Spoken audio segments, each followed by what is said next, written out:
le rapporteur, j'ouvre la discussion générale. Premier orateur, Monsieur Joël Giraud, pour le groupe radical, républicain, démocrate et progressiste.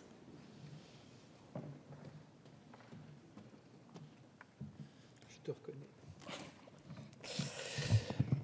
Madame la présidente, Madame la ministre, Monsieur le président de la commission des lois, Monsieur le rapporteur, mes chers collègues, pour reprendre les mots du rapporteur Jean-Michel Clément, ce texte est très simple et il ne pose pas de difficultés particulières.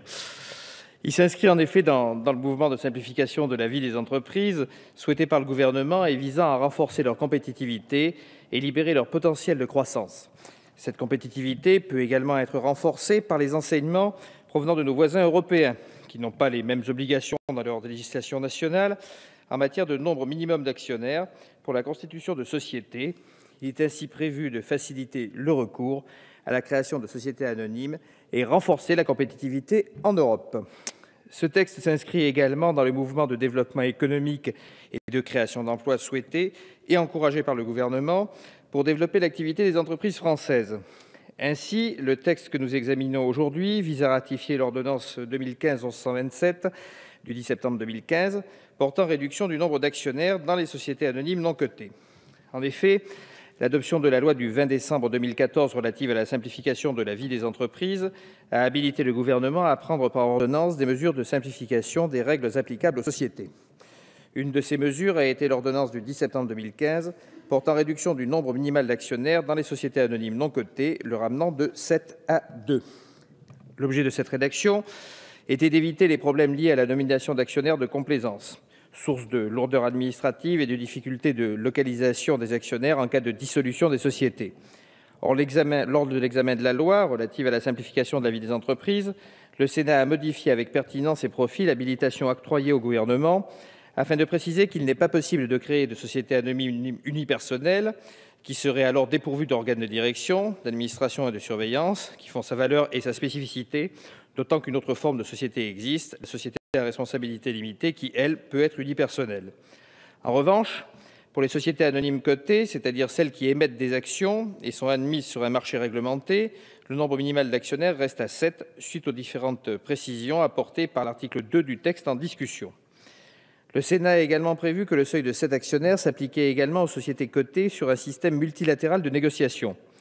Pour être créée, une société anonyme doit avoir un capital minimum de 37 000 € et lorsqu'elle fait appel public à l'épargne, le capital minimum de ces sociétés doit être de 225 000 €.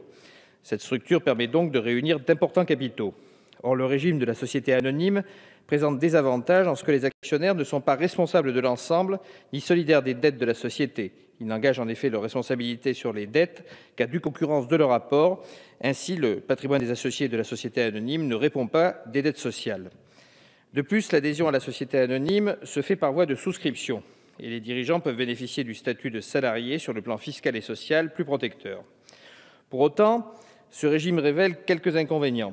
La société anonyme entraîne de nombreux frais de constitution, un mode de fonctionnement lourd et impose une capacité financière de départ importante. Aussi, je tiens à saluer les précisions apportées au texte. L'article 1er prévoit la suppression des coordinations existantes et le passage au minimum de 2 actionnaires pour les sociétés anonymes dans certains cas, comme les unions de sociétés coopératives de commerçants détaillants.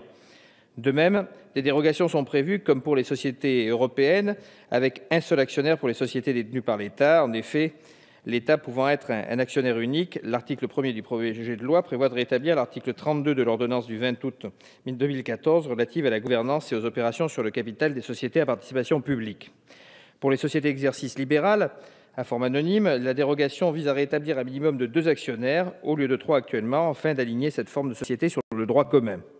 Enfin, une précision a été apportée à l'article 1er visant à ce que la procédure de dissolution d'une société anonyme par le tribunal de commerce, à la demande de toute personne intéressée, ne soit pas applicable pendant 1 année lorsque la société anonyme compte moins de 7 actionnaires.